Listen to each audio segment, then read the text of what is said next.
नमस्कार। कैसे हैं? नमस्कार, मैं हूं राकेश, आप लोगों के सामने स्वागत करता हूं। उम्मीद करता हूं आप सभी लोग बहुत अच्छे होंगे। केवीएस को लेकर नया लेक्चर आप लोग के आगे है।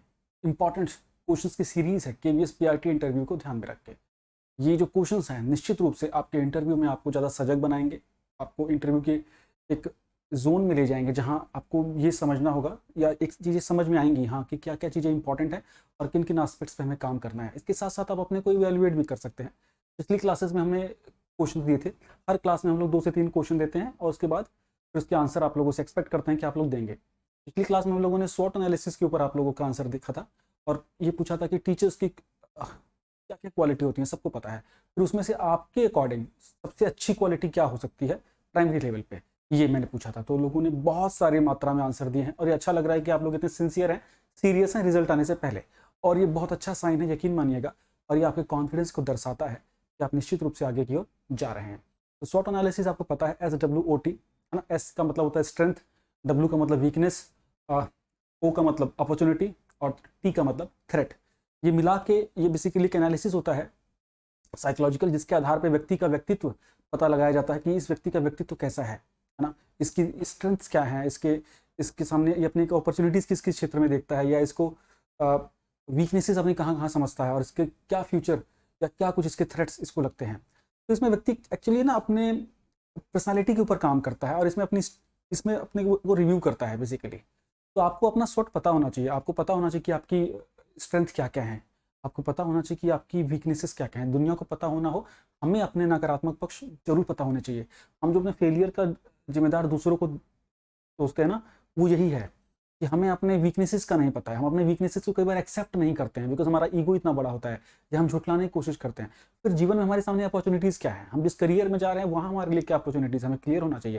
फिर थ्रेट क्या है, थ्रेट बेसिकली ना हमको आदर्श रूप से फ्यूचर की ओर इशारा करता है कि हम जिस करियर में जा रहे हैं, अगर करियर ओरिएंटेड हम चीज़ों को रखें तो वहाँ मेरे को फ्यूचर में क्या क्या थ्रेट्स हो सकते हैं। जैसे मुझे कंटिन्यूसली अपने को अपग्रेड रखना पड़ेगा, सर्वाइवल ऑफ फिटेस्ट की थ्योरी है।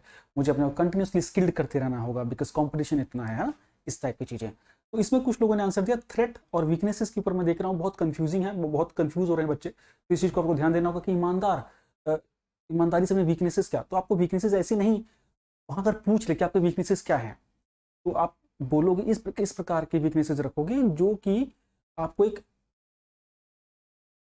मतलब एक आदर्श इंसान से अलग ना कर दे, है ना। वीकनेसेस ऐसी हो कि ठीक है, मैं कई बार बहुत लोगों पे बहुत जल्दी बिलीव कर लेता हूँ या कर लेती हूँ, या कभी कभी मुझे लगता है कि मैं बहुत ज़्यादा टॉकेटिव हूँ। आपको लगेगा आपकी वीकनेस है, लेकिन ये टीचिंग में बहुत पॉजिटिव एस्पेक्ट्स छोड़ता है। या आ, मैं कई बार चीज़ों को लेकर ईगर हो जाता हूँ या हो जाती हूँ, है ना। इस पे ध्यान। अब कोई लोग ना स्ट्रेंथ बताने वीकनेस बताने के चक्कर में इतना नेगेटिव इमोशनली इम्बैलेंस साउंड करने लगते हैं, उस पर ध्यान दीजिए प्लीज़। उसके साथ साथ आप थ्रेट पे आपको ये देखना हमेशा सिर्फ इस लाइन को रखिए कि फ्यूचर में मैं देख रहा हूँ कि जो कंपटीशन ग्रो हो रहा है, हमें कंटिन्यूसली अपने को अपग्रेड करने की नीड रहेगी, हमें कंटिन्यूसली अपने को स्किल्ड करने की नीड रहेगी। और जो हमारी ऑर्गेनाइजेशन हमसे डिमांड करती है उस पर हम लगातार खरे उतरें, है ना। ये इसको मैं चैलेंज, थ्रेट ना मान के इसको चैलेंज की तरह माने, इस तरह आप इसका आंसर दे सकते हैं। ठीक है, बहुत से लोगों ने आंसर देने की कोशिश की है। मैं बेस्ट आंसर टेलीग्राम और व्हाट्सअप ग्रुप में डाल रहा हूँ। व्हाट्सअप पे आप इस जो अपना चैनल है इसका व्हाट्सअप चैनल ही बन चुका है, सर्च कीजिए मिल जाएगा, उसको ज्वाइन कर लीजिए टेलीग्राम ग्रुप में। और वहाँ मैं दोनों जगह डाल दूंगा जो अच्छे आंसर्स हैं। वॉइस में भी मांग रहा हूँ मैं, 7678668827 इस नंबर पर आप अपने मैसेजेस भेज सकते हैं टेलीग्राम या व्हाट्सअप पे। अब देखिए, आज अब दूसरा क्वेश्चन क्या था कि बेस्ट टीचर की क्या क्या क्वालिटीज़ होती हैं। बहुत क्वालिटीज़ है, सबको पता है।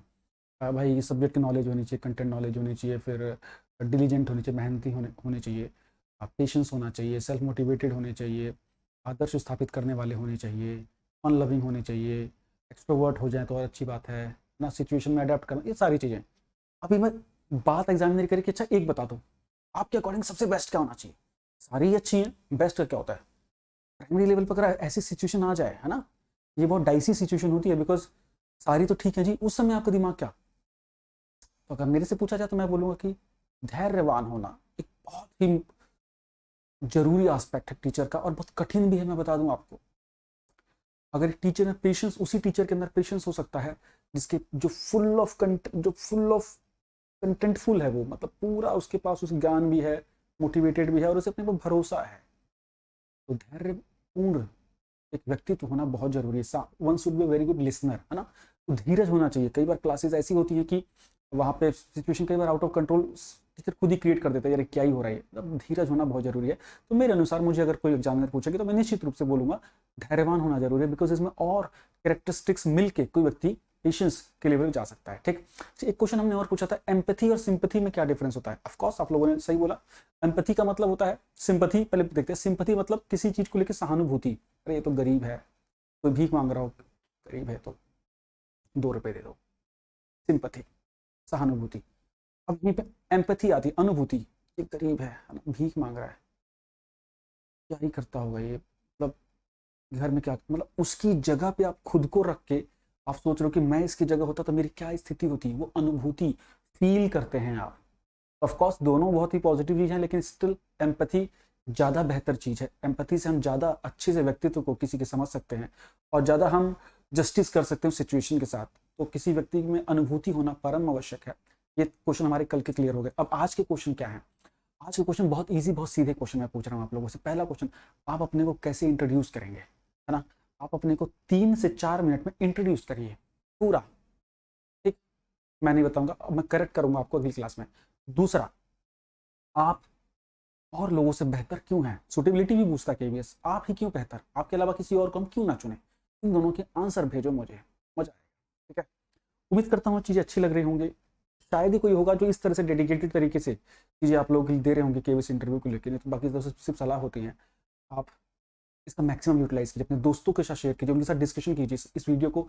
जो जो आपके दोस्त केवीएस के लिए पढ़ रहे हैं उन तक चीज़ों को लेकर चलिए, और रिजल्ट कभी भी आ जाएगा। माइट भी आप देख रहे हो कभी तो रिजल्ट आ चुका हो, तो बिल्कुल हमारी इंटरव्यूज के लिए क्लासेस बिल्कुल रेडी हैं। उसके लिए भी अब बिल्कुल आप अलर्ट रहिए। 9911116295 इस पर आप बात कर सकते हैं। ठीक, मिलते हैं नेक्स्ट वीडियो में, और उम्मीद करते हैं कि ये जो हमारी स्ट्रेंथ है और मजबूत होती जाएगी इन लेक्चर्स के साथ। ठीक है।